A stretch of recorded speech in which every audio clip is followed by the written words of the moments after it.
ඒ පිළිබඳවයි මේ සුවිශේෂී මතක් කිරීම.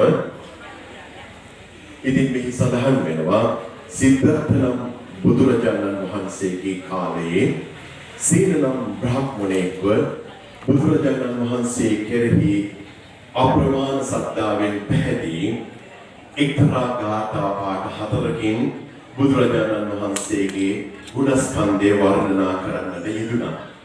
මේ ගුණස්කන්ධ වර්ණනාවෙන් කල්ප 91ක් දුගතියට නොගොස් සුගතියේ ඉපිද සබ සම්පත් විඳි බවයි සඳහන් වෙන්නේ. ඉතින් ඒ පිළිබඳව මේ ධර්ම පත්‍රිකාවේ සඳහන් වෙනවා උසභං පවරං වීරං මහේසිං විජිතාවිනං සුනන්දවන්නං සම්බුද්ධං කෝදිස්වාන පසීදති.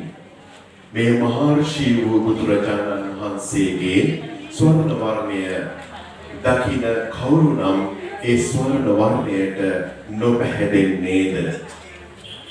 හිරුවාව යතා අපරිමේයා සාගරෝව දුරුත්තරෝ තතේව ජානං බුද්දස්ස කෝදිස්වාන පසීදති. මහා විශාල වූ හිමාල පර්වතය කුතරම් අප්‍රමාණයිද? සාගරය තරණය කොට අවසන් කරන්න පුළුවන්ද? ගවේෂණය කර අවසන් කරන්න පුළුවන්ද?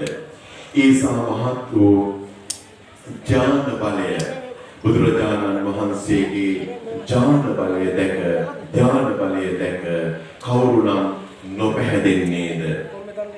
වසුධා යතා අප්පමෙය්‍යා චින්තාමල වටංසකා තතේව සීලං බුද්දස්ස කෝදිස්වාන පසීදති.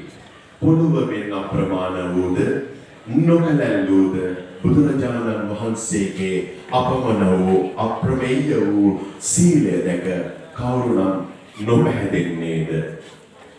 අනිරංජෝව සම්බුද්ධෝ යථාකාසෝ අසංඛියෝ තතේව ඥානං බුද්දස්ස කෝදිස්වාන පසීදති. අහසමෙන් විශ්වයමෙන් අසංඛ්‍ය වූ අප්‍රමාණ වූ බුදුරජාණන් වහන්සේගේ ඒ ඥාන සම්භාර ගුණය දැකලා කවුරුනම් නොපැහැදෙන්නේද? ඉතින් පුණ්‍යානුමෝදනා පූර්වකව මේ බුද්ධානුස්සතිය වඩන්න කියලා සියලු දෙනාගේම බොහොමත්ම මෙත් සිතින් යුතුව ඉල්ලා සිටිනවා. ඒ මෙත් වැඩීමෙන් මේ පින්කම මේ බුද්ධානුස්සති භාවනාව ඔබ අතටපත් කළ ඒ සී අරුණ ඉන්දික මහතාට පෞද්ගලික සියලු දෙනාට ඕන් බලාපොරොත්තු සියලු ප්‍රාර්ථනා එසේම ඉෂ්ට සිද්ධ වේවා කියලා අපි ඉත සිතින් ප්‍රාර්ථනා කරමු.